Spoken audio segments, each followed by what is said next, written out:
Thank you, Horst, and thank you also, SMEs Connect, for not only this important webinar to discuss important items, but also for your work on an EU level. When it comes to a subject which is very at heart, SMEs, we always have to think small first, and especially during the impact of this pandemic, we have to be particularly careful to be relevant also as policy makers to assist our SMEs, not only in the short term to overcome this pandemic, but in the longer term for the transitions we need to make.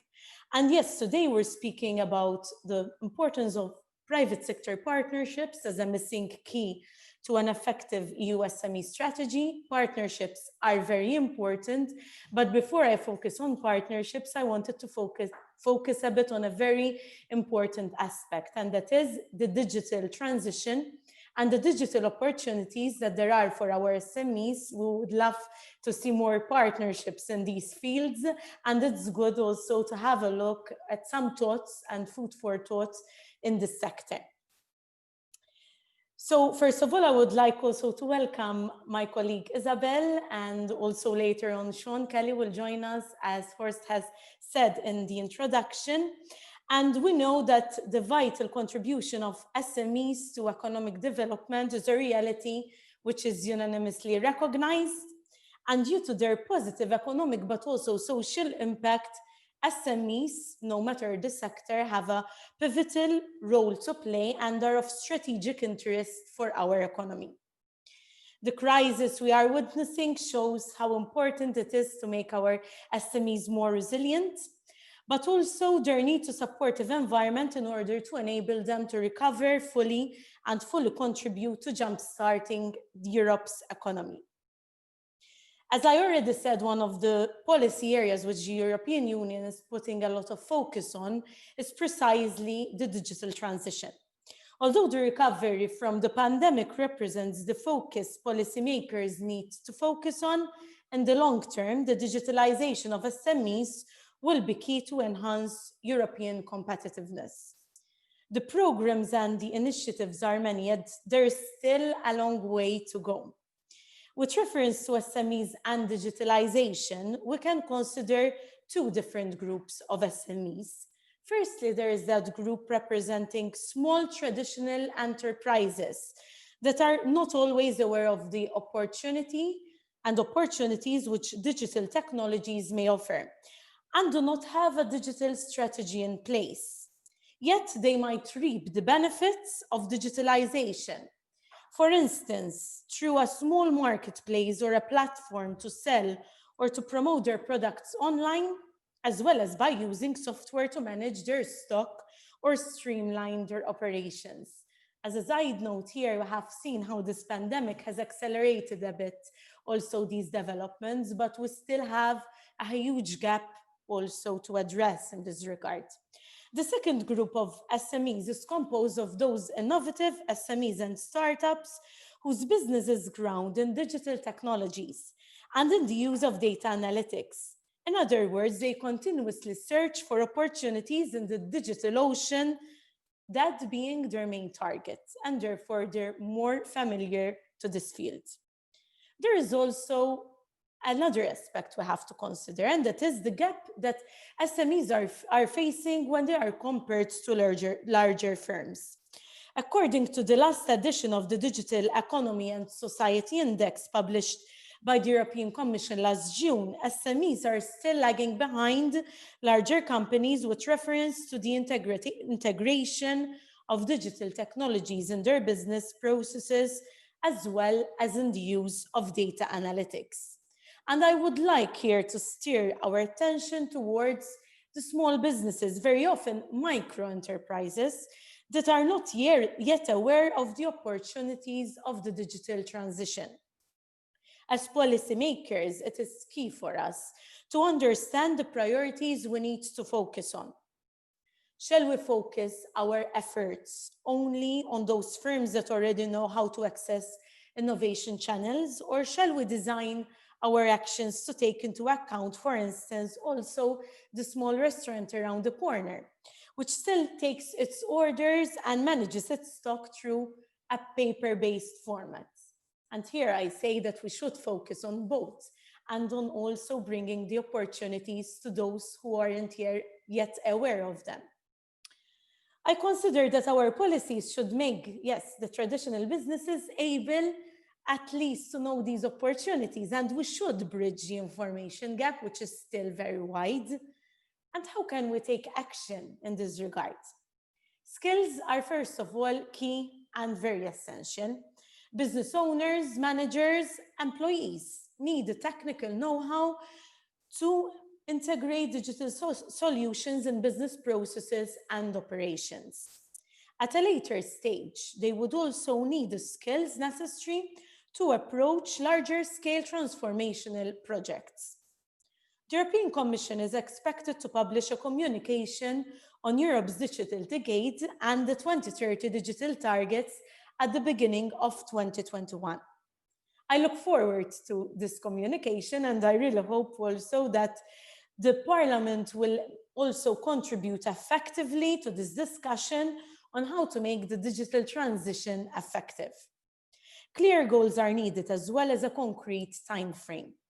Targets should be ambitious, but they need to be based on precise impact assessments to ensure that no one is left behind, and to also take into account the different starting points of enterprises coming from different member states and different regions, which have different starting points and different realities to face. These objectives should be on top of the political agenda along with the climate targets. We speak of the twin transition, and therefore the two-pronged approach of the digital and environmental are both very important.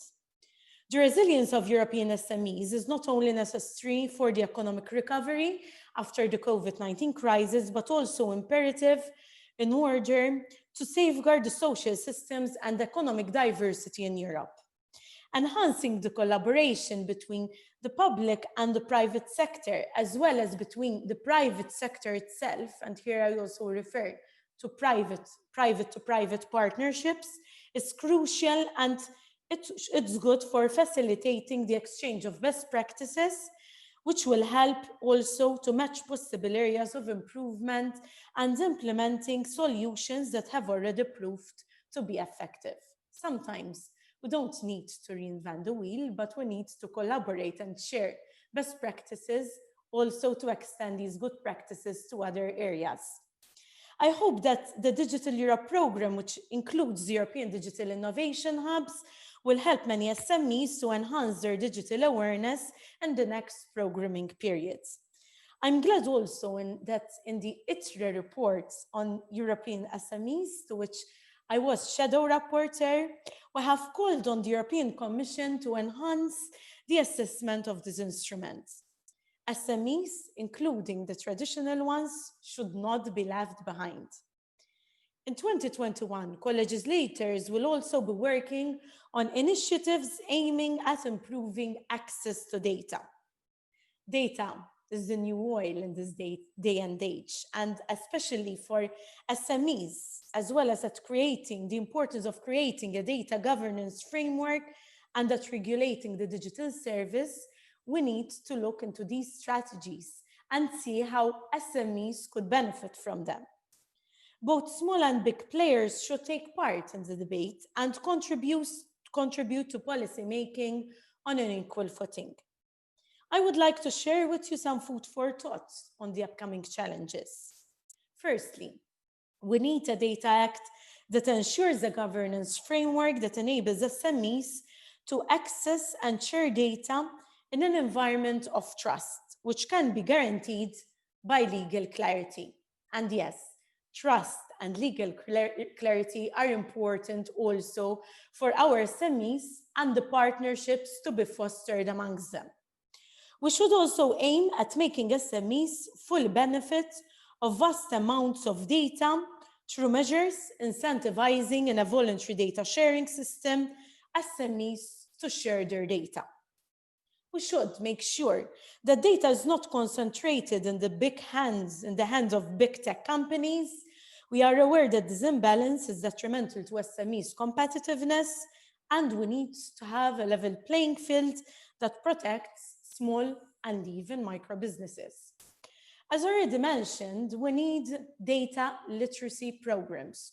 We need upskilling and reskilling for SMEs, together with funding programs helping SMEs implement the IT necessary to correctly collect their data, but also process it and monetize it and extracting benefits from it. 2021 will be crucial, and collaboration and partnerships can serve as a useful framework to make regulation fit for SMEs' needs, as well as to accelerate digital transformation. Innovation is key, and the private sector, if adequately involved, can complement the efforts made by public institutions. For instance, public-private partnerships can provide a legal structure to pool resources and to gather critical mass. They also can help in making research and innovation funding across the EU efficient by sharing financial, human, and infrastructure resources. We know that SMEs are limited when it comes to resources, and therefore sharing through partnerships and pooling in is necessary. They could also help in enabling innovative technologies to get faster to the market, and also to set the right environment for international companies to anchor their research and innovation investments in Europe.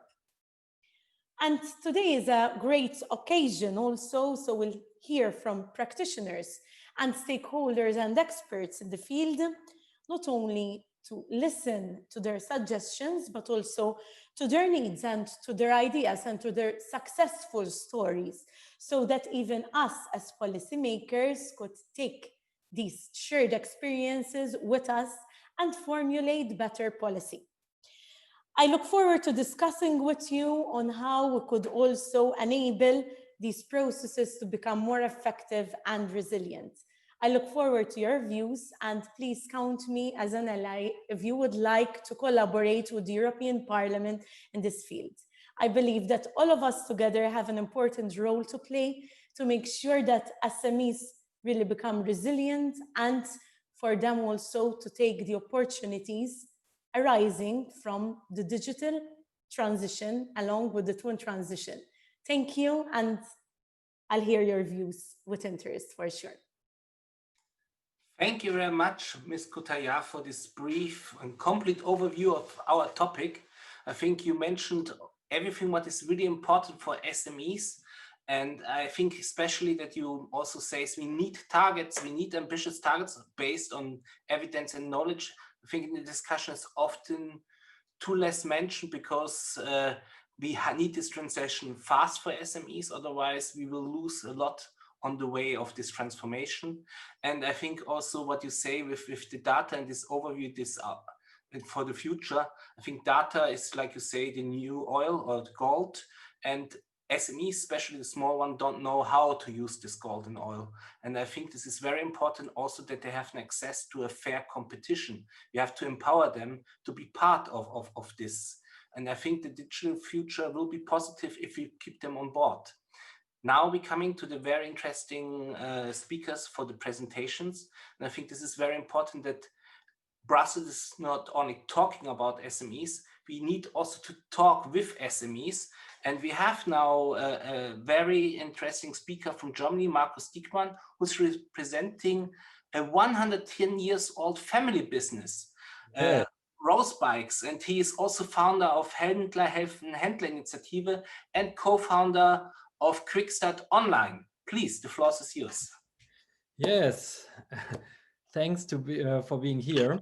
I'm Markus Diekmann. I'm CEO from Rosebike, a real online-first omnichannel company. That means that we have a turnover from 80% online and 20% offline. I think that is amazing. And one of our beliefs is if we have a competitive advantage online and we retransform that to our offline business, then we are successful now and in the future. And so it's not important if we are an old or a new company. It is important to change your company really fast. And that is what we can learn also from Rosebike.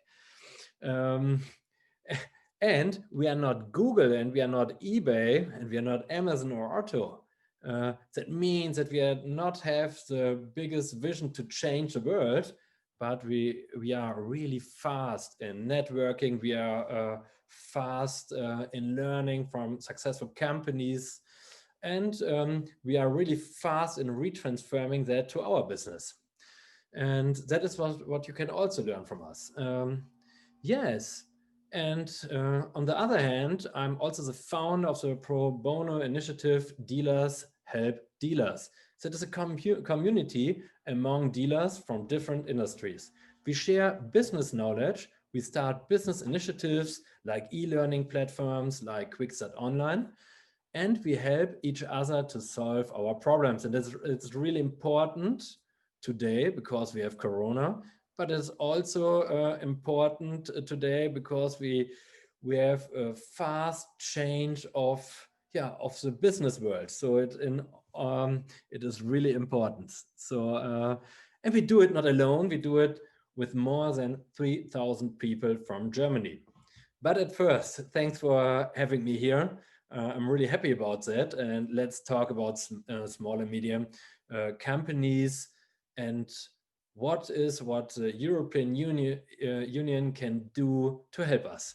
That is also really important to understand, because at first you have to accept that it's not longer a question of money.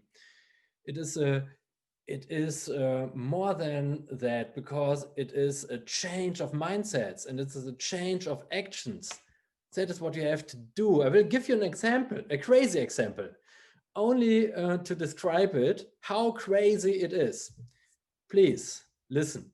You can decide that all people from Germany get a racing bike, but you will figure out, and you will figure out it really fast, that after that, not all people can become a racer. That is important to understand.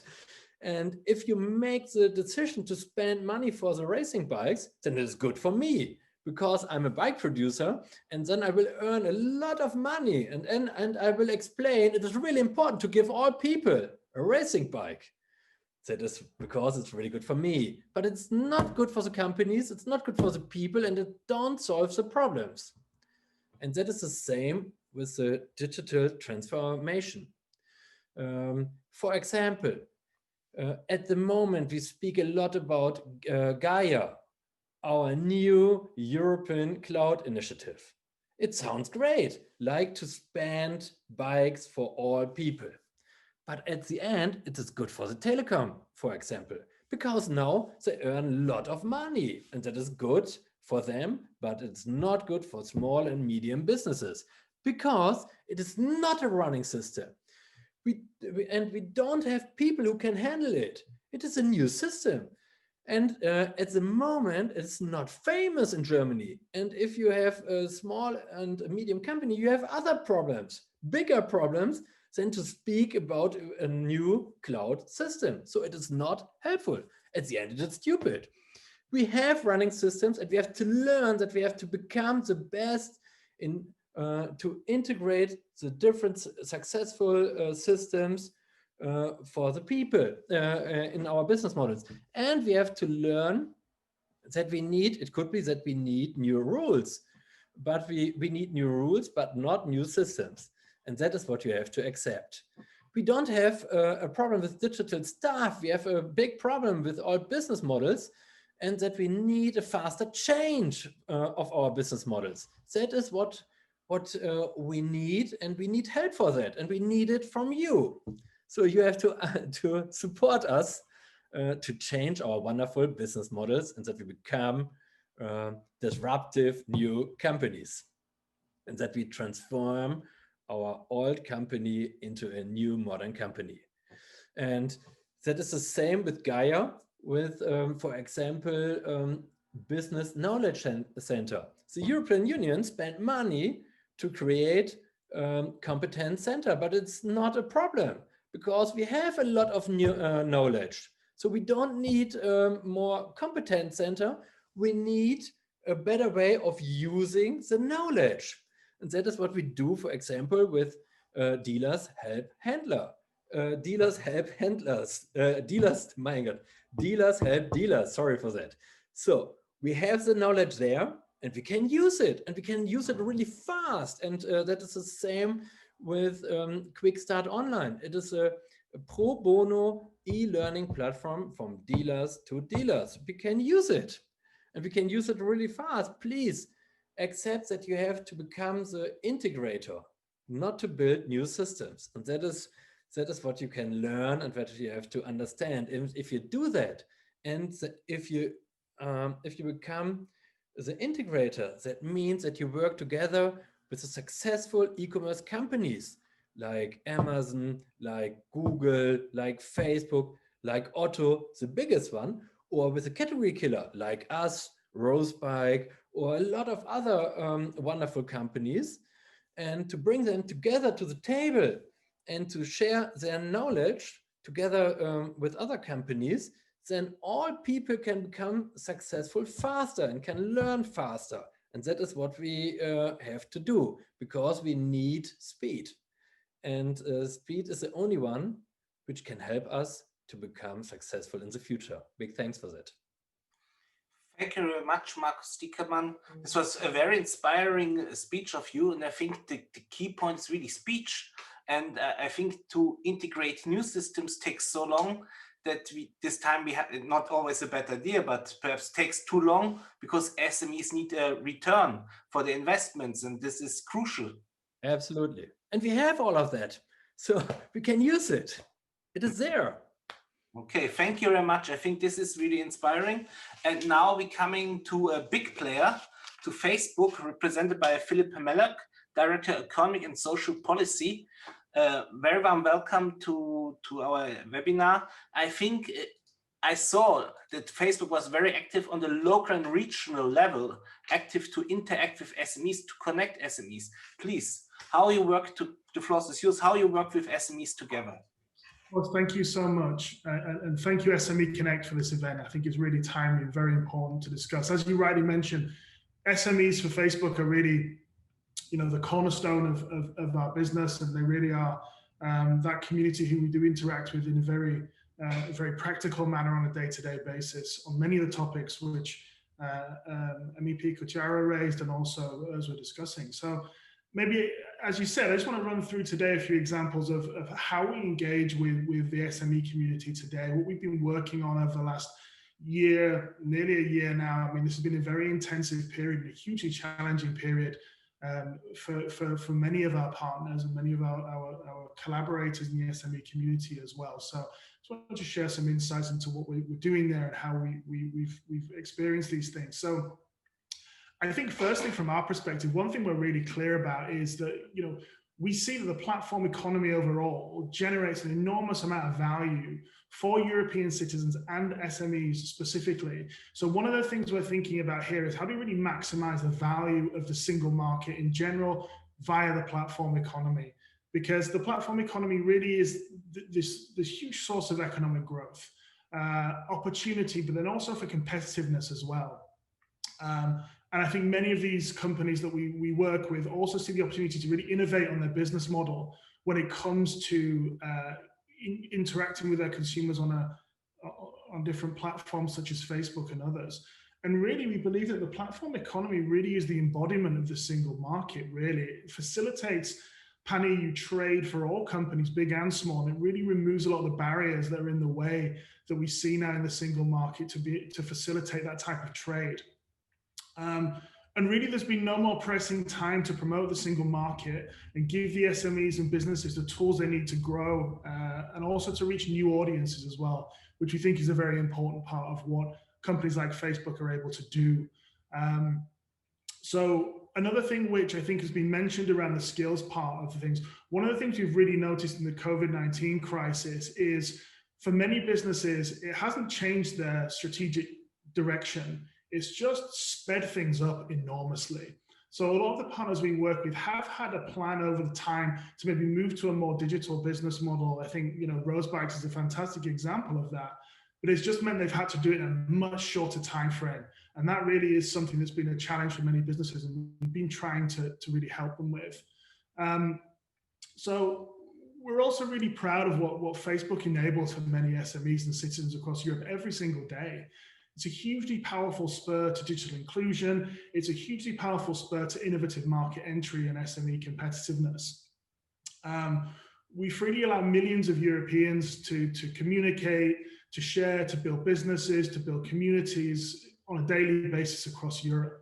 And that's important to us. The openness and inclusivity of the platforms for engagement is a really important part of what we think Facebook is about, and a really important part of what we can bring to the table when it comes to facilitating those SMEs and small businesses.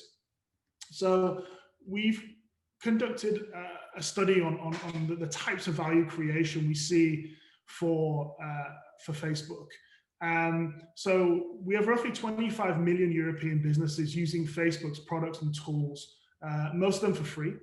And a recent study for Facebook has shown that the European SMEs generate roughly 200 billion euros in sales last year. Yeah, last year now. So that's equating to roughly 3 million jobs as well. So the platform economy really can turbocharge the SME business model. So we think it's a really important thing to discuss and see how we can maximize the value. What's really apparent is that the COVID-19 crisis has hit SMEs especially hard. During the pandemic, we've partnered with the OECD and the World Bank to try and measure some of these impacts on small businesses. We released a study recently called the State of Small Business Report. And in the State of Small Business Report, it showed that nearly 2/3 of SMEs have reported decreased sales compared to the same period last year. Half of those SMEs have had to close their operations, at least temporarily, due to COVID lockdown restrictions. And 1/3 of those SMEs have had to reduce the headcount in their businesses due to the pandemic. So this is a very serious situation for Europe's SMEs that I think we really need to show, or it really demonstrates to us the value of something like an SME strategy at European level to really try and stimulate skills, training, investment, and other parts of what's necessary to move these businesses forward. As I mentioned in my introduction, one of the things we found is that many businesses are looking for support, either to move their business online or to really speed up that transition of their digital presence. And so this is something that they feel they need to provide services or improve their products online. So as I mentioned before, our business model primarily is to provide these tools for businesses in an ads supported manner. And so most of these tools for these small businesses are free at the point of use. They wish to sell, reach new audiences by advertising to the different markets, and also be able to reach across the whole of the single market. So businesses can connect to our global network, which is now just over 3 billion people. Anyone can create a virtual storefront on Facebook or Instagram in just a few minutes, and then communicate with those customers through our applications as well. We also are very proud about how efficient our ads products are for these small businesses. One of the things that it facilitates, which is incredibly important from a European perspective, is it allows innovative entry and for new businesses to challenge the incumbent in a very cost-efficient manner, comparative to other types of advertising, such as TV or newspaper or others type of that. So really trying to facilitate that competitive part of the market is a very important part of what we're looking at. As we said, just for a few euros, businesses can reach thousands of potential customers, and they're also very much more accurately able to measure their return and their impact on that investment, which is very helpful as well when trying to plan the business. We've had a number of different of our partners innovate also during the COVID-19 crisis.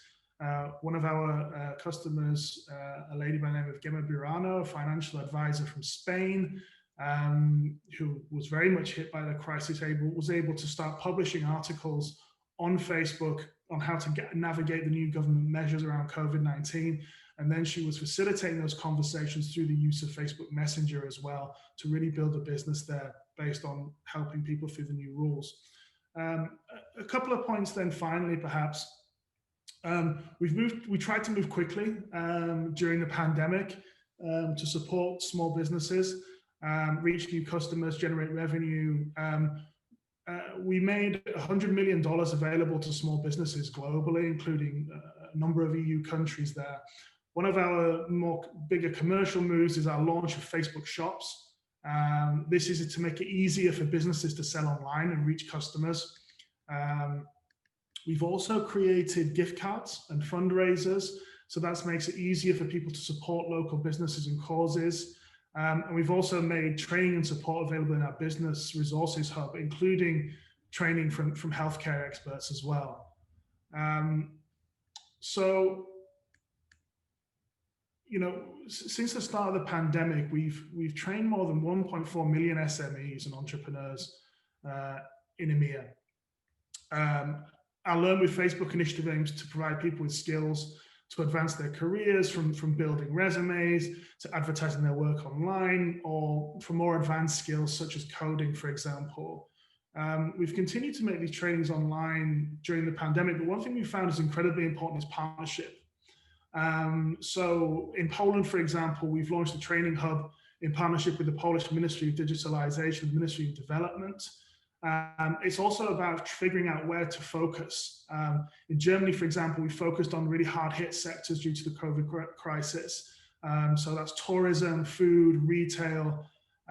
In France, for example, we launched a Tour de France, offering 100 training sessions from June to December, which included community and networking opportunities, as well as virtual consultations as well.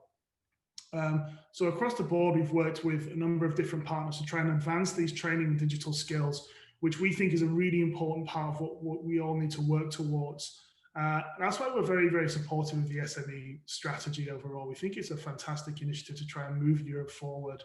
And you know, we'll continue to be a constructive partner to try and boost digital inclusion for SMEs, including those businesses specifically in rural areas where the digital skills gap and the digital transformation is still significant.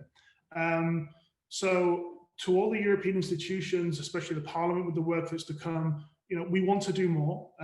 We want to collaborate more, and we really want to share the learnings that we take day to day from working with these number of SMEs across Europe. So thank you very much for inviting us, and I'm really looking forward to the rest of the conversation. Thank you very much for this presentation. It's very impressive that you reach 5 million SMEs. We have 25 million in Europe, so this is nearly 20%. This is 20%, and I have to say what is very interesting, of course, if we say what we heard before, to speed up. It is also with Facebook or other tools, it's easy to enter the e-commerce world or the digital world. I think if the stakes are too high, it's for many micro businesses first to invest too much time until you get a return. And this, I think, it's often the first thing where to enter this digitalization. And what I'm thinking is also very important, what you said, this fast help for SMEs in the COVID times. But I know also from other big companies, you were also in contact with the governments and so on to coordinate this. Could you say there's something more about this, or?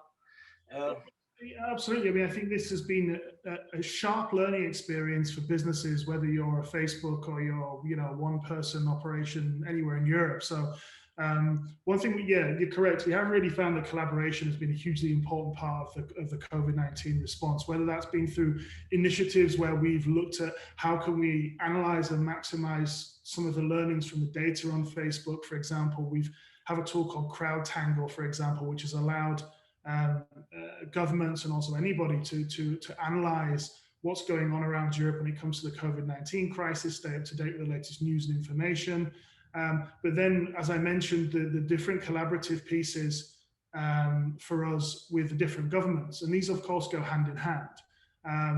You need data to make informed decisions.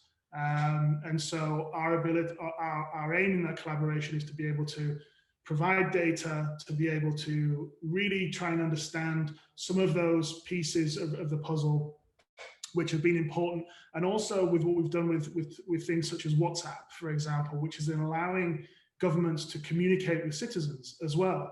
Communication in this crisis has been one of the most vital pieces of the puzzle. And so through the tools we offered governments through WhatsApp, and also through the way in which we've highlighted certain credible information sources around COVID-19 across the different platforms, Facebook and Instagram, we've seen multiple tools of collaboration, and we think this is probably going to continue for the foreseeable future as well. Thank you very much. This is exactly we coming in from this link to the beginning of Ms. Kutaya, who mentioned we need data for the targets to define the targets and to reach it also. I think, and also to communicate. Sometimes we have really a problem also as SME Connect to reach out to SMEs. This is very difficult for us because the numbers and the response is not always the best, I have to say, and this is very complicated for us. Now we're coming to the next speaker in real SMEs. Also, and a traditional one, but not started traditional. It's somebody who starting from e-commerce and then open his analog company. So it's vice versa. It's from Spain, Alicante, and please, Manuel Mas, founder and CEO of mundalfambra.com. The floor is yours. And sorry, I want to remember you. Please use the translation button. We have written also in the chat how you can use it because we use now a translation here. Thank you very much. Muy buenas a todos. Primero y antes de nada, muchísimas gracias por la invitación para atender a este evento, que creo que puede ser muy interesante para sacar información, al menos desde la perspectiva de desde nuestra pequeña microempresa, más bien, como luego comentaré, para que se pueda apoyar mucho más a este nuestro sector privado de pequeñas y medianas empresas para que accedan a mayores y mejores posibilidades de comercio, en comercio online, en posibilidades de crecimiento, etc. Entonces, tengo una pequeña presentación simplemente para comunicar quiénes somos, en este caso, quiénes o qué es Mundo Alfombra. Es una pequeña tienda online que nacimos en el año 2001, originalmente como un proyecto alternativo. O sea, estábamos cada uno de los miembros, digamos, fundadores, trabajando en empresas, en terceras empresas, y como somos de una ciudad que es Crevillente, que es digamos la ciudad que más porcentaje de alfombras, de lo que sería la fabricación de alfombras en España se trabaja, pues lo llevamos en la sangre y creamos esta tienda online para poder vender los productos de nuestra ciudad, de Crevillente, una pequeña ciudad que está situada en la provincia de Alicante, en la Costa Blanca. Somos un pequeño equipo de 7 personas, la mayoría somos familia, junto con 2 amigos que trabajan con nosotros, y la mayoría de nuestros proveedores son locales, son de nuestra ciudad, de Crevillente, y nuestro motu, nuestra idea es llevar ese producto local junto con también producto europeo, de Bélgica, también de otras zonas de Italia y de Portugal, prácticamente a toda Europa. Principalmente vendemos en España, pero desde nuestra pequeña ciudad el principal mercado es España. Next. Yo soy Manuel Mas, soy co-CEO junto a mi hermano pequeño de nuestra pequeña empresa.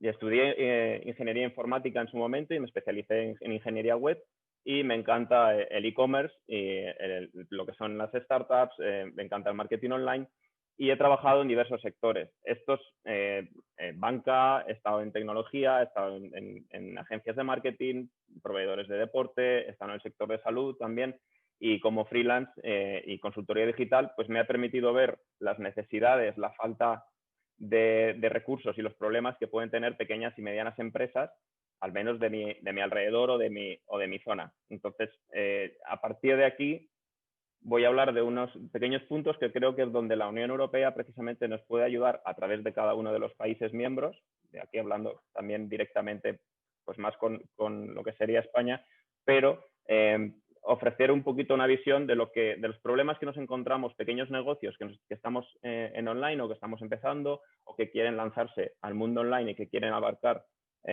mucho y crecer en cuanto a ventas y que no tienen esas posibilidades o que les cuesta mucho más.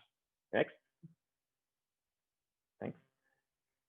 Entonces, desde nuestra pequeña y humilde opinión, ¿de qué creemos que puede hacer, en este caso, la Unión Europea para ayudar a estas pequeñas y medianas empresas? ¿Cómo podemos liderar este futuro que, además, con el tema de COVID-19 es un poquito incierto, que está virando hacia el online y que muchas de las empresas todavía no saben cómo afrontarlo? Next. Pues yo quería hablar de estos escasos 6 puntos, ¿vale? De algunos de los puntos que creo que son los más importantes, no son los únicos, pero creo que hacen incidencia muy clara en el futuro de nuestras pequeñas y medianas empresas y microempresas, así como las personales.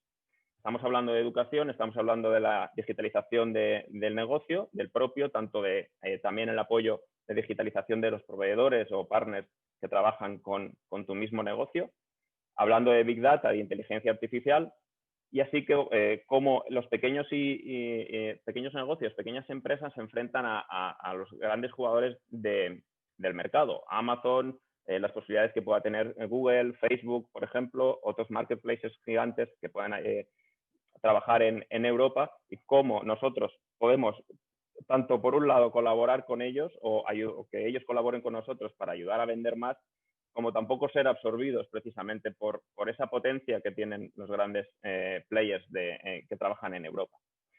Y luego, como último punto, pues lo que es la burocracia en sí, de llevar un negocio que no sea una locura y que sea simplemente pues, algo que facilite precisamente la puesta en marcha y la gestión de un negocio.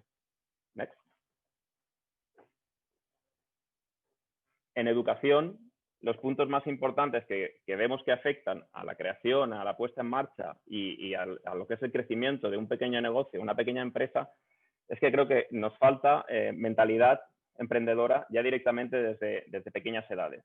Al menos en España y en otros países también cercanos, desde el mismo colegio no se educa a precisamente ser un emprendedor, a crear tu propia empresa, a aprender cómo llevar tu negocio, ¿vale? Y hacerle sacar rendimiento para pues, precisamente crear trabajo, crear riqueza en el país y al final hacer crecer tanto a tu país como a la Unión Europea en sí.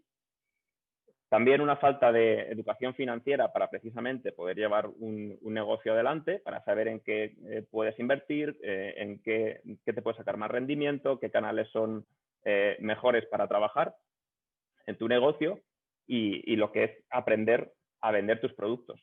Toda esta falta de, digamos, de educación desde jóvenes hace que cuando la gente se enfrente a la creación de un negocio, en este caso de un negocio personal, una pequeña empresa, tenga dificultades en aprender a escoger los canales, la manera de trabajar y qué inversiones y cómo afrontar ese futuro que digamos tiene por delante.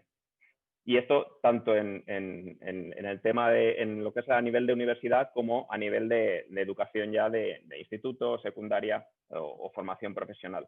¿Vale? El aprender ahora mismo cómo en un negocio en el online el situarlo en online puede ayudar a crecer tu empresa. Next.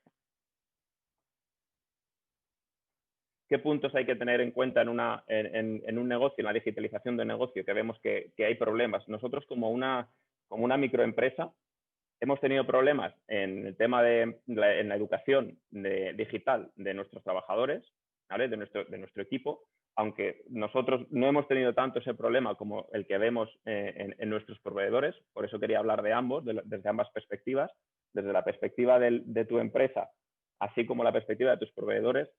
El trabajo en digital, trabajo online, a muchos les ha pillado a contrapié. Todo el problema que hemos tenido con el COVID-19 y la aceleración del trabajo remoto, del trabajo en digital, de la comunicación a través de Internet, ha causado problemas en diversos proveedores porque no tienen, sus trabajadores no tienen la formación adecuada, están faltos de talento digital y tanto sus herramientas como sus procesos no son todo lo digitales que deberían ser para precisamente afrontar problemas como el que actualmente tenemos. Entonces, les falta ese empujón para moverse al online, esa facilitación de herramientas y de procesos que vayan hacia lo digital para que precisamente puedan alcanzar muchas más empresas alrededor de lo que es su zona de influencia. Nuestros proveedores locales tienen serios problemas en comunicarse con nosotros por el ritmo digital que tiene nuestra empresa. Nuestra empresa va el día a día, crece rápido, se mueve rápido, es totalmente diferente de un negocio tradicional y a eso estas pequeñas empresas, nuestros proveedores, no se pueden adaptar. Les falta cintura, les falta rapidez para adaptarse a nuestros requisitos. Y eso les pasa porque tampoco no tienen talento en sus empresas, no tienen una formación digital que no son capaces de alcanzar. Y tampoco conocen el mundo de la publicidad en digital. Mr. Malo comentaba que precisamente Facebook ha hecho un gran esfuerzo. Nosotros, una parte importante, estamos hablando entre un 10 y un 15% de las ventas, vienen gracias a las redes de Facebook, Instagram y demás, con lo cual estamos muy agradecidos también de que faciliten esta ayuda a los negocios pequeños como nosotros, esa presencia mucho más fácil y rápida que a través de otros canales. Pero muchas de nuestros proveedores y de pequeñas empresas como nosotros no conocen o no saben aprovechar esos canales. Entonces les falta también esa formación para poder impulsar y crecer su pequeña empresa. Next. ¿Qué vemos también en pequeñas empresas como la nuestra, que no tienen acceso a información, precisamente a analizar esos datos, esa información generada en su pequeña empresa para mejorar? No saben llevar el campo de inteligencia artificial a sus productos. Entonces les cuesta mucho porque no saben dónde invertir, no saben cómo extraer información, no saben cómo aprovecharla para mejorar su producto, para mejorar sus procesos y su conocimiento.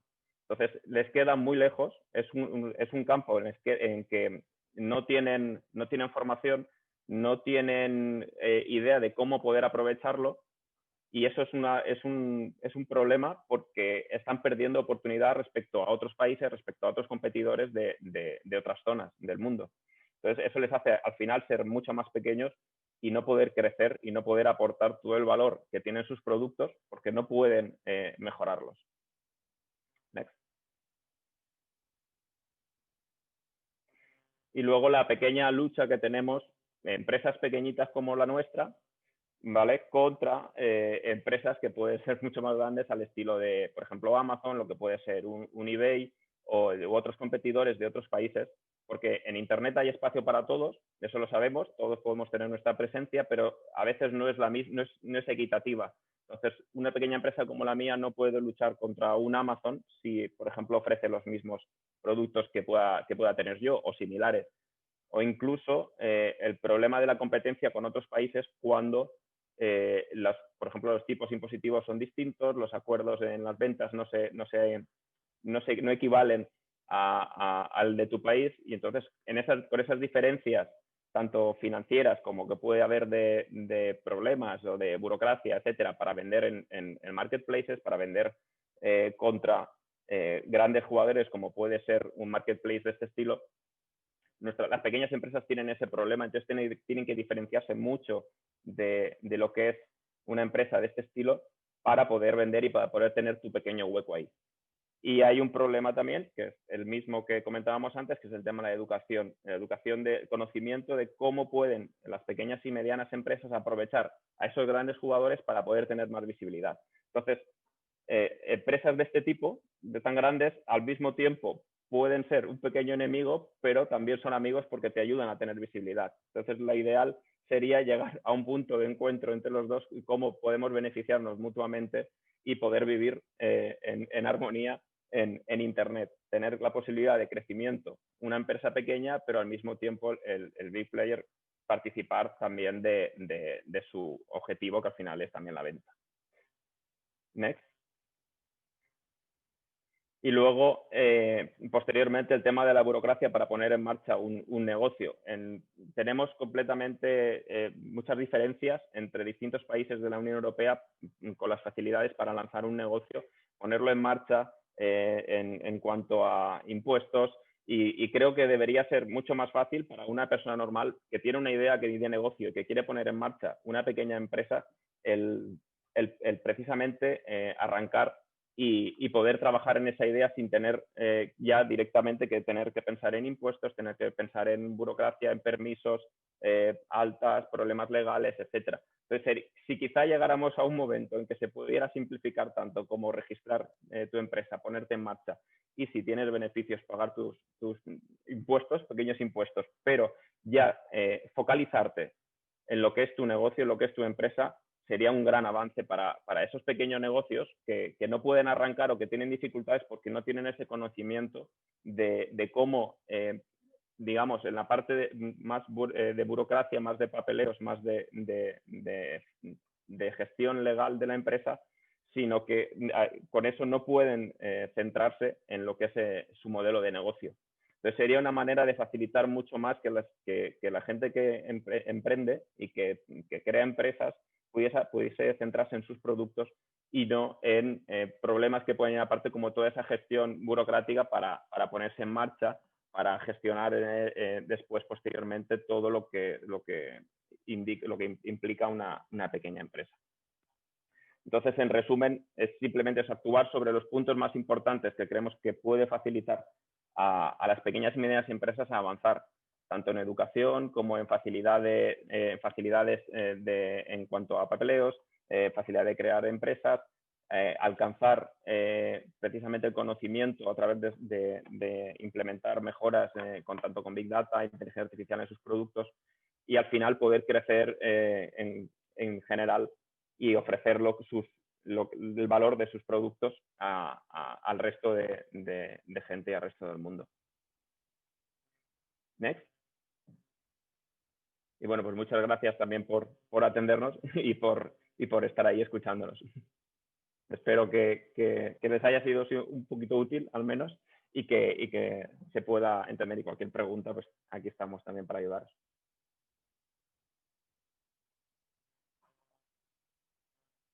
Thank you very much, Manuel Mas. I think this was a fabulous overview of all this, what we often discussing, all this in one really compromised presentation. What are the problems and chances for SMEs? I think if I'm taking this out, what I was learning also, and what I think often, if you're thinking about e-commerce, you're going out to the world, but you started e-commerce for the local sector. I think this is something what we have also to learn.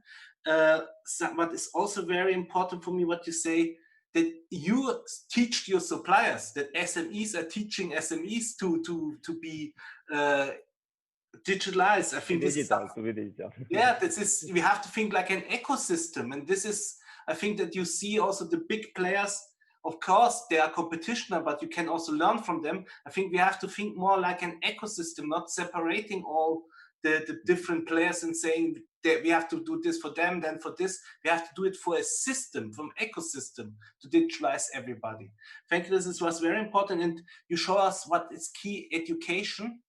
And I like very much bureaucracy, crazy bureaucracy, and also your last link, and this is, I want to take the chance also to welcome Mr. Sean Kelly, what you said, a member of the European Parliament, member of the Inter Committee, and also APP Group Shadow Rapporteur for the European SME Strategy, and SME Connect member.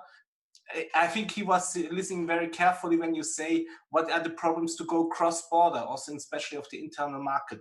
Now we're coming to the last presentation of Ulrike Domani-Fontan, Secretary General of Fit for Internet, under the patronage of the Federal Minister Schambrück. I think it's a very interesting project. It's in fact coming from the government side, but it's included big companies and small companies and also the consumers. I think it's a very interesting. Please, the floor is yours. Thank you very much, Horst, and thank you for the invitation. I think it perfectly fits to what my previous have said. We focus on one part of digital transformation, on the skilling part, so upskilling, reskilling, and so on. And I just share a couple of slides because I'm a big fan of data, so it's much easier to digest once we share it. So I hope you can see it. We are actually a private-public sector partnership. So we were initiated by the Ministry of Digital and Economic Affairs in 2018. But we are funded by private corporates, and we are working for the entire upskilling in Austria. So it includes, of course, corporate employees, but much more SME employees, generation 60 plus as well, and youth as well. just to give you a quick insight why we do it. So, you know, the DAISY, Digital Economic and Society Index, and if you look here, and I just don't want to go into details, but if you have a look at where Austria stands in terms of the EU average, then we see that we have in certain parameters just, some kind of improvement. Human capital is not bad. We are ranking among the top 10, but if you look into especially SME relevant areas, so use of internet services, integration of digital technology, we still have some way to go. And we know, and I think that's nothing new for you, that almost 90% of all jobs require basic digital skills today already. In Austria, only 67% of people between 16 and 74 possess these skills, so which means 1/3 almost does not. Then we also know that almost 80% of the positions with some kind of ICT relevance couldn't be filled in the last year. So there you have three opportunities, of course. You can outsource, which of course we don't want for Austria as the only mean. You can also hire, but that's obviously not possible if we have 80% of positions not filled, and we can upskill, and that's what we care for.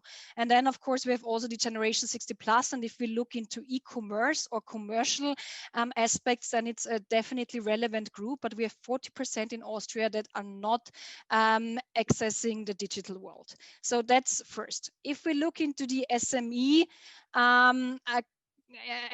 arena in Austria, so then we have 99.7% of companies are SMEs. So we have 680,000 SMEs that are employing 2.8 million people.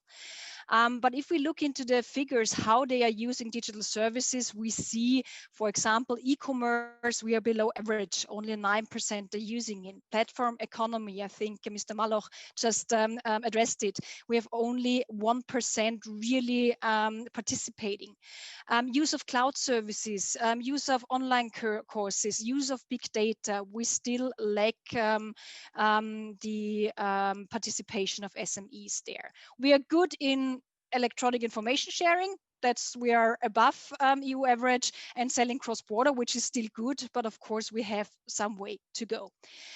And the reality is, some couple of other figures, 80% of SMEs are having the need for operating standard software and tools. And they really have need of advanced digital competencies, so coding, data analytics, and so on. And then on the other hand, if we only look at SMEs and not corporates, we have over 30% that can't fill the positions. These are German figures, but they count the same for Austria. And then we know why is it, because we looked into and we did a lot of studies in Austria.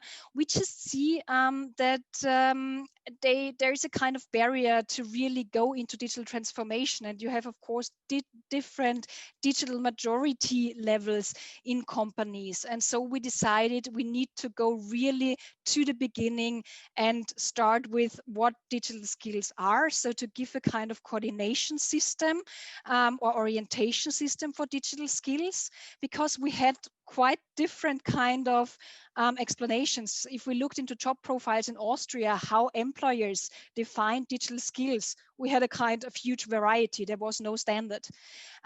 We need then, of course, understand where the deficits in digital skills in SMEs are. So why? And we need to start with really basic digital skills, understanding the concepts, understanding, a certain kind of digital common sense, and then build on that on specific or advanced digital skills. So that was the approach we took. We did it with a kind of private-public partnership, so to say. It was called is called the Austrian Pact for Digital Competencies, where all stakeholders work together in Austria to really work together on upskilling our society. we, of course, for the orientation or standardized system, we looked into what's existing globally, and we very soon came back to the EU Digital Competencies Framework, DICOM framework, that was, I think, the last version published in 2017. We adjusted it a bit and put, for example, e-commerce capacities in it, because that was lacking on the European level.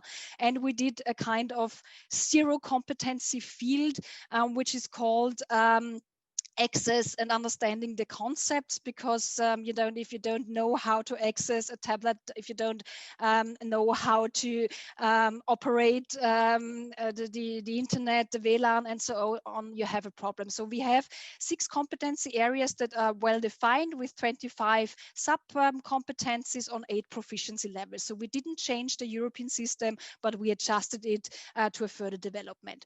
This is the kind of competency system that's now used for education and training companies, that's used in corporates, and that's used for SMEs, and also for private matters if you want to upskill yourself.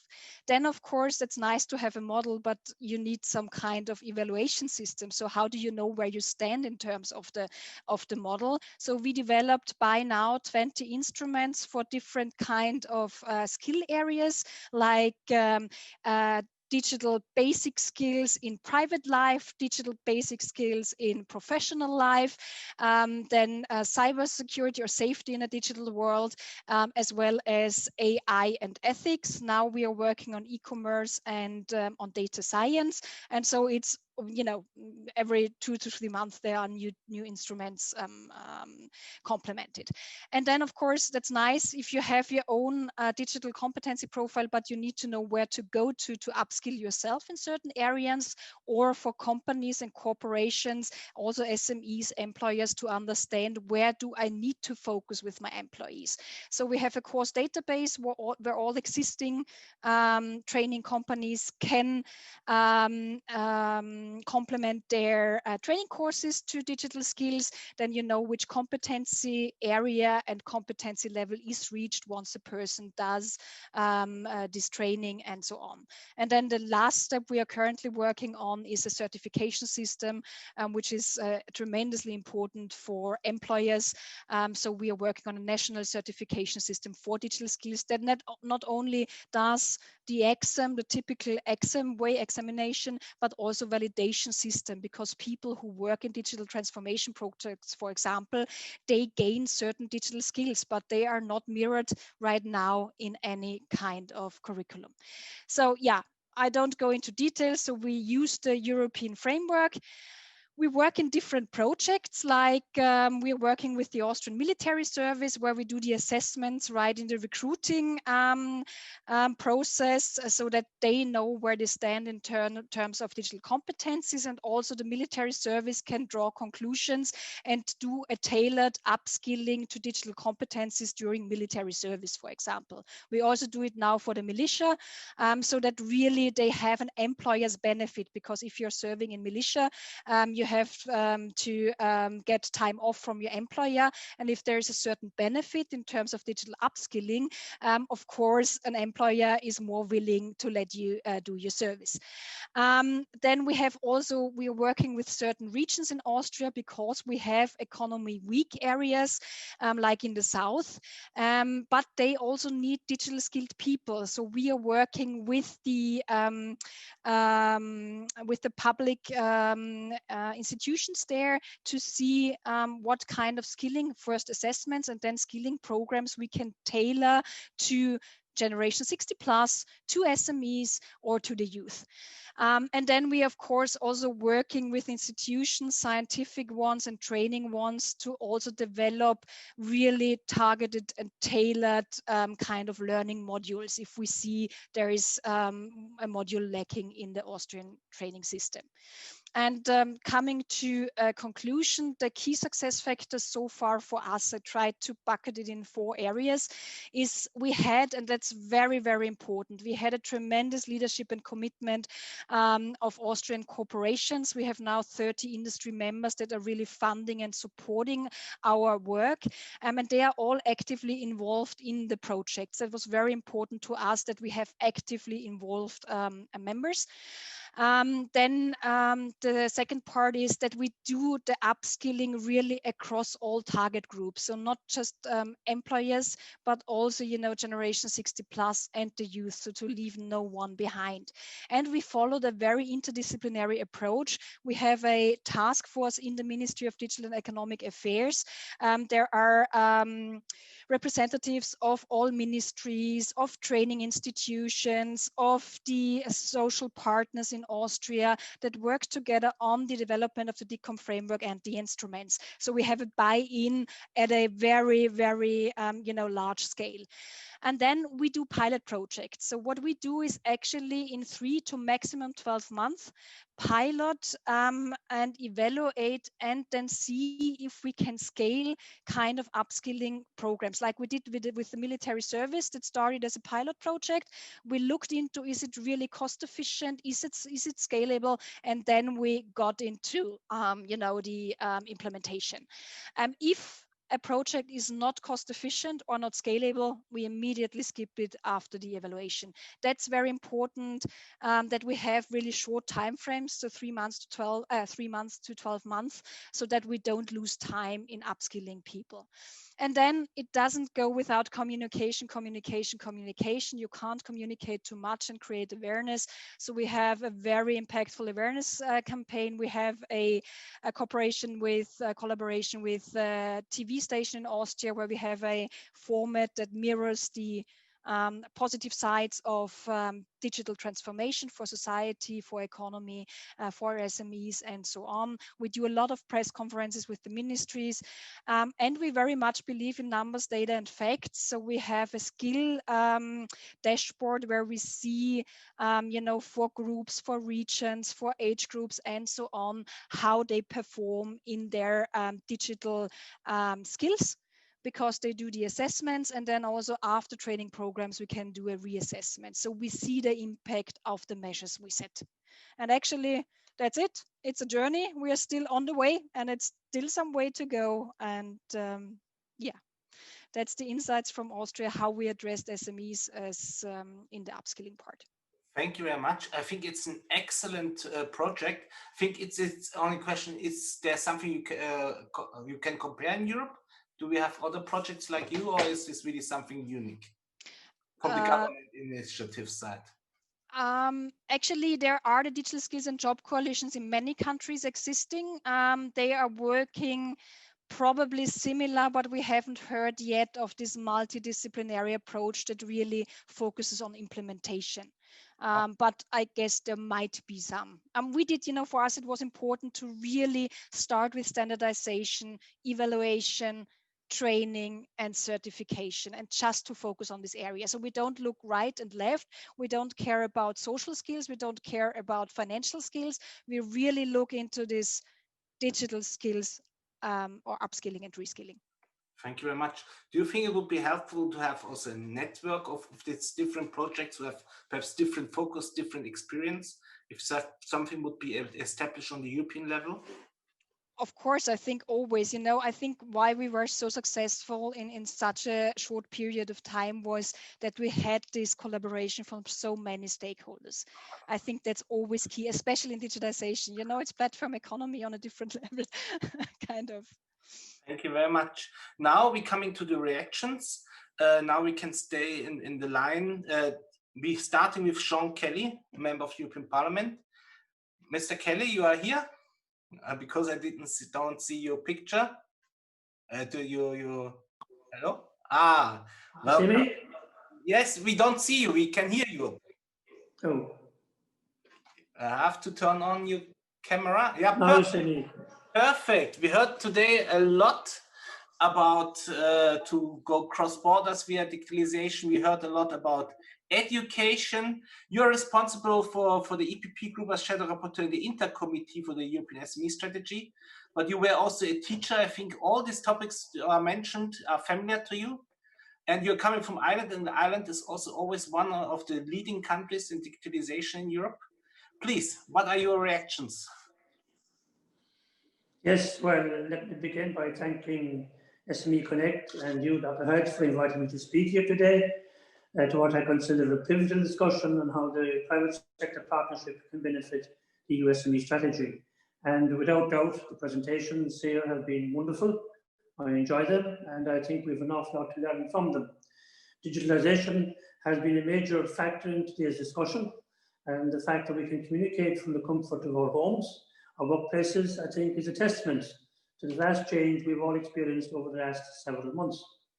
COVID-19 has, of course, been devastating in many ways, but one silver lining is that it has brought the digital world to many people and businesses who had not yet taken full advantage of its potential.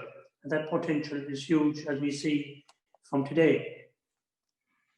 Then we went along and we looked at various proposals here this morning, and we can see that what has been done and has been proposed is excellent. There are opportunities there for SMEs right across the European Union to look at one another, to see what has been done in different countries. We've seen Manuel and we've seen Ulrika pointing out what the story was in their own countries and how things have progressed. I think one of the points that we should look at, for instance, is the lovely phrase that was mentioned there, bureaucracy. And I think that's something we hear constantly in terms of policy. And I can see how that happens, because policymakers like to get into the detail of what's happening. They all want to have a say. You put down amendments for proposals, and then they're passed, and then it grows and grows and grows. Then, of course, you have a civil service that likes to keep control of its own area and go to the letter of the law. And often there is no interconnection between different departments, creating that whole bureaucracy, as he pointed out. I remember an SME telling me some time ago that before they opened their door, they had to deal with 48 different state agencies. And I think there's a big lesson to be learned there in that regard. Then we look at the opportunities. And the opportunities being pointed out there today are very clear, that digitalization is the way forward. We have to embrace it. We have to do everything we can to enhance it, because if we don't, we're going to be left behind. And a few points struck me as I listened to the speakers. Number one, there was a huge emphasis on training. And training, of course, is essential. So to train, firstly, you need to know where you are. Then you need to know what you need. And then you need to know how you're going to get there. So I think that's some of the points made there today was absolutely very, very apt. And then you get certified when you reach a certain level, and then you go forward again. I'm a big sports fan, and I look at it in some respects in the same as sport. A team trains for a game, but when the game is over, they don't stop training. Often in business, we train, or in education, we train, and then we think that's it. Whereas we should be looking at the sports model, continuous training, continuous all the way through until you retire and beyond it. And some of the points there made by Rukia, looking at all generations, all different talents, and going to 60 plus, etc., I think that is very, very important. The other point I think we need to do as well, if we want to embrace digitalization, and if we want to be leaders in the world, we have to look at where we are, and we have to have targets. We have it, for instance, in relation to climate change. We have it in many other areas. We should have the same here. If we have only 17% of our SMEs trading outside of their own country, and very few trading outside the European Union, then we should say we have targets for this. The exact same as climate change.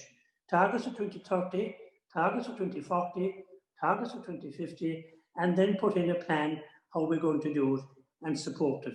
Because I'm absolutely convinced, especially as a result of COVID, everybody as an individual and every business now knows that the way forward is digital. Many of them mightn't like it, but they know it has to happen. Many of them mightn't know how to go forward, but they need support. And that's where policymakers and governments have to create the opportunities for them, put the finance in place to help people to train, put the opportunities there to connect different businesses, to avail of what's happening.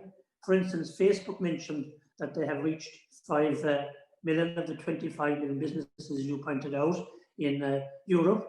Then why don't we set a target of another 5 million in another 5 years or 10 years? And I think that's the way we progress. We have to build the data skills, we have to utilize them, and then we have to grow our businesses accordingly, because if we don't, we're going to be left behind. And I think the presentations I've heard here this morning are absolutely excellent. What we need to do now as policymakers is go away, think about this, and come up with frameworks within Europe, both from a regulatory point of view, but also from a support point of view of how we can make this happen, have our targets, set them out, reach them, and say this is how it's going to happen. And I think that's very exciting. And I've been very, very encouraged by what I've heard here this morning. And I'm enthused by what we can achieve, because we have to be the leaders in Europe. It's an opportunity for us. We have basically all the resources, only put them all together and do it. Thank you very much. Thank you very much, Mr. Sean Kelly. In fact, this was a very good summarizing of what we heard. I think you made it on the point. Only one short question. How are you thinking, can we really use this private sector in education, in trainings? Do you think, is this example from Austria a good way where government and private sector can be working fruitful together, or how should it be? Should it be more on the European level, or it should be really organized on member states level? Without a doubt, in all fields, we should be utilizing the private sector more often. We should be bringing them into schools and education establishments, listen to what they have to say, continuously engage with them, and then come up with programs. Because there is a tendency for governments in particular, and departments of education especially, to say, this is our baby, we're doing this is how it's going to be done, make it out very nice and handy, and then let others follow. But it doesn't always have practicality. If you involve the private sector, then you're going to have practicality, you're going to have, as well as that, accountability, and it's going to be also in terms of financial probity, and indeed being practical and valuable, all those things will come into it. So I think absolutely the private sector in conjunction with the public sector, with a broad target, how we're going to do it, this is the way, and these are going to be the benefits from it, because the private sector will see that, individuals themselves will see it, because you're pointing out to them, if you want to progress in life, you need certain digital skills. There are different categories, right up to the top level, so you can have a path to progress, while at the same time working and educating at the same time. I think that's the key. We shouldn't be separating work from education. They have to go hand in hand. We talk about lifelong learning. Well, digitalization is a perfect example, because if you fall behind, you're left there forevermore. Thank you very much. And now we're coming to Isabel Benjamin, member of the European Parliament, vice chair of the Committee of Regi. But I know you were also very active in the Committee of Cult with the European SME strategy. We heard now also often local and regional related issues. I think the microbusiness are local, organized, and living in the regions. How we can bring the digital transformation there, that they have really a benefit. We had already, I can mention this before you start, that we have here already a family business association who says we don't find enough people in the region, the villages, who are educated to be a help in these regions to develop our businesses. Please, the floor is yours. Thank you very much. Horst, it's a pleasure to be here. Thank you to SME Connect Thank you, Madame Koktahar, for hosting this event, and it's great to see Mr. Kelly as well. But the most important thing I want to thank is for the 4 speakers.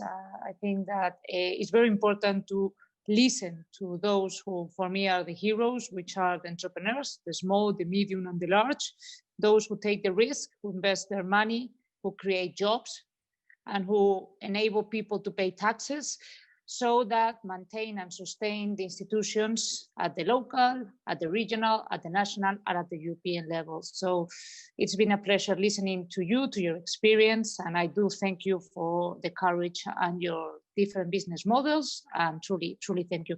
And I know what I'm talking about because I've been an entrepreneur 8 years of my life, and I struggle with the bureaucracy, and I struggle with the lack of proper trainership in terms of digitalization. So it's been really interesting to listening to the 4 of you. I wanted to say just 3 ideas because Mr. Kelly really resumed very well most of the relevant ideas that I think they came into this round table. But I wanted to say something. I think that the most important thing is to leave those who know how to do things to do them. Sometimes from the public sector, we tend to be the ones who deliver some services that we really don't know how to do. We don't have the knowledge, we don't have the experts, and we should leave the private sector to take the lead and say what is it that they need, and to be the one to deliver the services. And especially when we talk about digitalization, I truly believe it's the case. Whenever you see a public-owned initiative, how expensive it is, how much time it takes to implement, and how little profit it makes, then we should really, really, really consider that what we need to do is to focus on those who know how to do things. And I think this really well applies to what we were just saying. I mean, how to get people connect, how to get people with the proper training, how to get the small and medium-sized enterprises being able to access the right connectivity, the right traineeship, everything. Well, we need to listen to those who are in the private sector, and we need to leave the private sector to be the one delivering the service. And I think that the biggest risk that we have is that we keep creating these public agencies and these new branches of the huge public department, public services, trying to deliver a service that we really don't know how to do. That was the first idea I wanted to share with you. Then on the other hand, what is it that we have to do? We have to create the proper framework. We have to create a simple, accessible, secure environment for any case of endeavor that the private sector wants to encourage.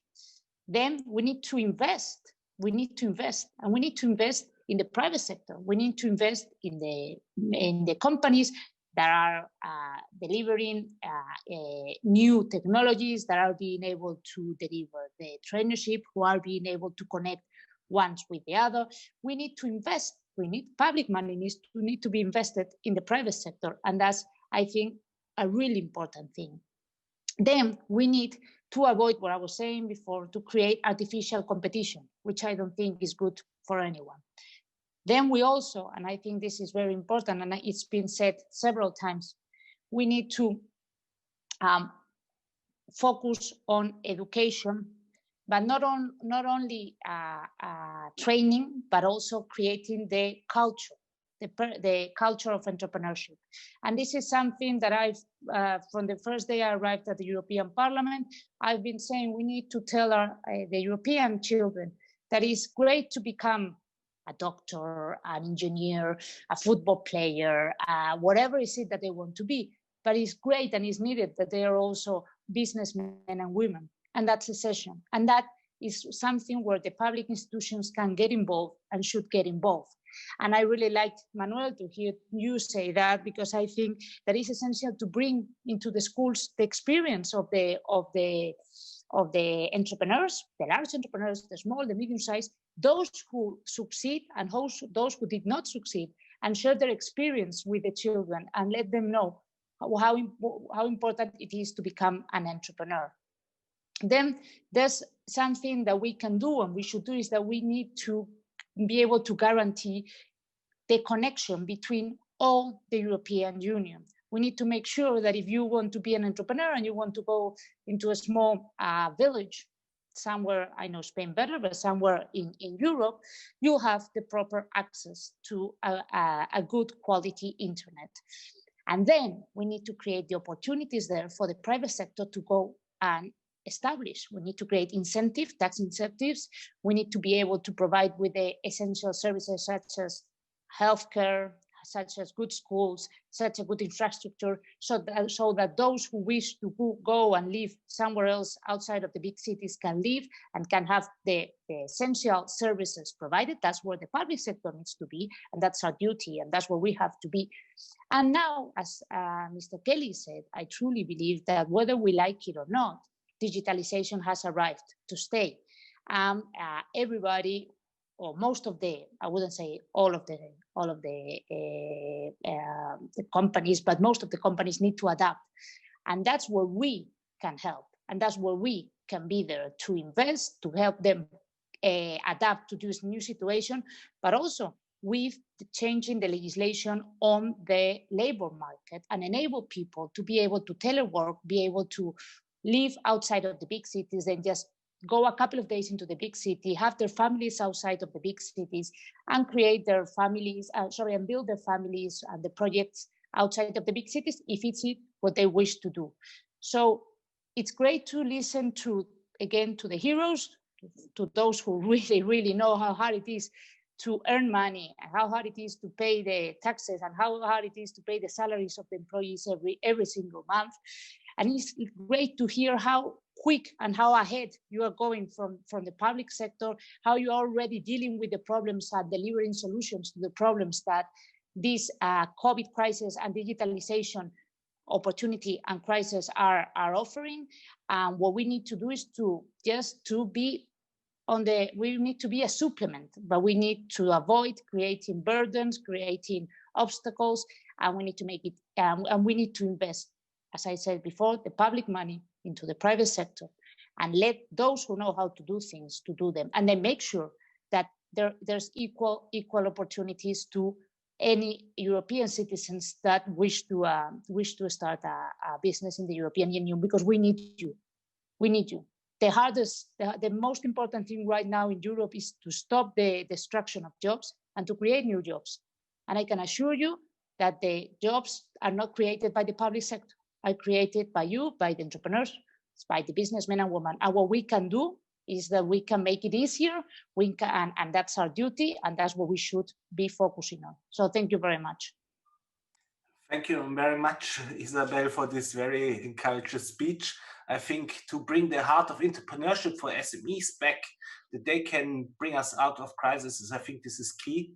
And what you say is very important. I think the regions, the countryside, the small villages, they need to be connected with the digital world. Otherwise, it will be concentrated only in hubs, and then we have empty villages and super full cities. And I think this will lead to a totally different, not balanced life in Europe.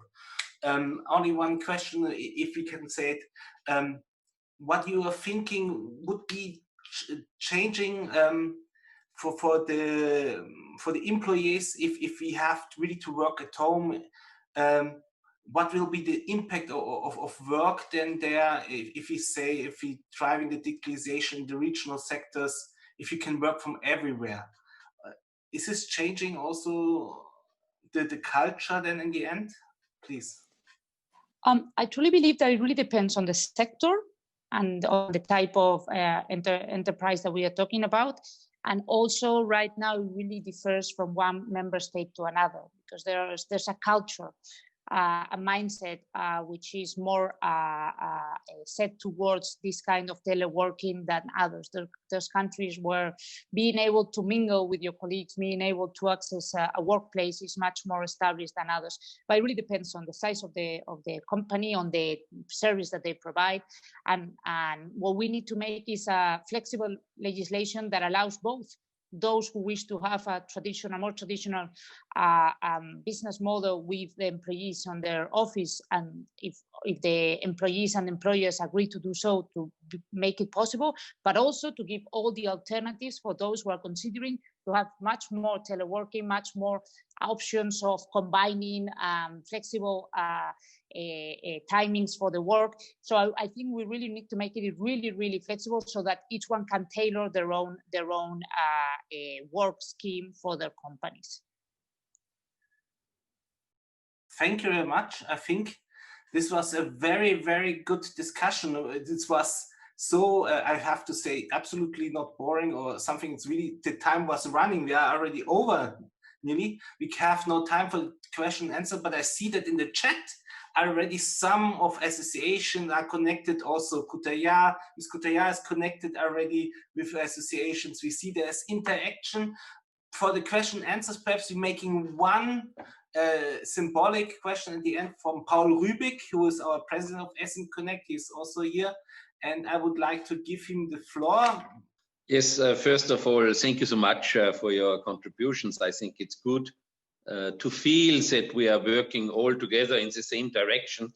And it's clear that over a long time we have achieved a digital single market with like Rome, like at home. And still it's necessary to improve the digital market. We promised for every citizen a 100-bit connection. We are far away of this target, so the rollout of 5G and fiber would be a very important target for the future. So how can we put Connecting Europe and all the other financial areas into this area? And what we achieved in the digital single market, to go out from monopolies and oligopolies, how can we achieve a health single market? Because our health area is heavily structured through state-owned structures, so monopolies with high costs for citizens and with the communistic approach. So how do you think we can get out of this burdensome activities to a public procurement and to the question of public-private partnership? Because we now see through COVID that the public system has failed. They are not able to get rid of the threat. So what can we deliver from the SME side to get health market to a valuable, future-oriented, competitive situation? I think we can break it down to how we can make more involved SMEs in the private sector to be competitive. I think this is a general question who goes directly to Mr. Kelly and Mr. Kutaya. I think this is a political question more. I think perhaps who would like to start? It's not such an easy question, Paul. Ms. Kutaya, please. About how we make them more competitive, right? No, that SMEs had a better access about public procurements in the private public sector in these partnerships. I think if you're going away from the health sector to a general thing, do you think it's a really specific question? Yes, access to public procurement is a very important and valid point. It's something which I pushed also in the discussions during the SME strategy, because sometimes SMEs are put off by the rules and bureaucracy, sometimes also related to public procurement. And therefore, I believe that it's also important that to ensure a level playing field, we see that there's assistance to our SMEs also when it comes to applying for and being participative in the public procurement process, because sometimes SMEs don't have the resources or the skills to do so. And therefore, I think even here, there could be a system of professional advisors, for example, which could help guide SMEs when they come to also applying for public procurement processes. And here I link into also EU funds, for example, because also when it comes to EU funds, sometimes SMEs are put off by a lot of rules, which sometimes they don't understand or don't have the necessary skills to overcome.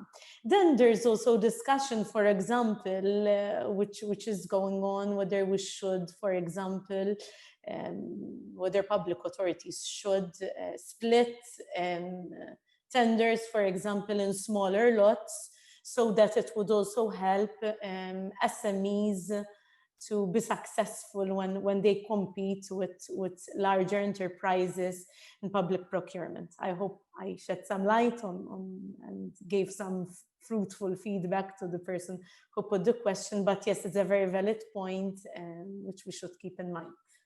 Thank you very much. Mr. Kelly, perhaps also some comments to it? Yes, great to see my good friend Paul Rubik, always very intelligent and on the ball. I think a few points he made which are valid. He mentioned about 5G. I think that's going to be crucial, and that we lay that out, but I think the Commission are aware of it, the Parliament are aware of it, and we'll be making progress on that. The other point which Isabel made earlier on, all these things are no good unless people have actually access to broadband, so high-speed broadband, which we are investing hugely now in my own country, and very important because people realize it, but that will have to be right across Europe. And then in relation to health, I think one good development out of COVID is the desire to create a European health union. That will bring the various minds together. Will also help to make proposals at a European level which will be more inclusive than those at national level, where again the public sector protect themselves at all costs. So there are opportunities for SMEs, and I think if we develop a proper SME strategy in Europe, that will help all those points that Paul mentioned, public procurement being amongst them. And also, if I may add, I am the standing rapporteur for Southeast Asia. It's the third largest trade bloc that we're with. And again, the trade deals which we have done and are doing with various countries, they all now have SME chapters. So we, having that opportunity, must communicate that to the SMEs and make it easy for them to avail of these absolute vital trade links so that they can grow. And of course, public procurement is also part of those trade deals. So yes, there are opportunities there. We must coordinate. We have to have a proper strategy. And I suppose, above all, to help SMEs, you need kind of a one-stop shop where they can go to get all the information that they require, and then they help to progress. And I think that's going to be key. And I think you will see a lot of those things happening over the next couple of years. Thank you, Paul. Thank you very much. And I think we are in the end now of this webinar. It was really super interesting, super lively, and I have to say also really from the scratch. We know we had now really interesting presentations, and also the political comments are very promising. And I have to say it's a pleasure to be here now with you, and then invite you all to stay in this SME Connect network, because I think we can together bring the interest of SMEs forward in Europe, and it's key to come out of this crisis. Thank you again to our host, Ms. Josiana Kutaya. It is really a pleasure to have you now on board at the SME Connect, and I hope we will see us soon. And stay in contact. We like you say, we see already that perhaps there come also really real projects out of this happening today. Thank you very much.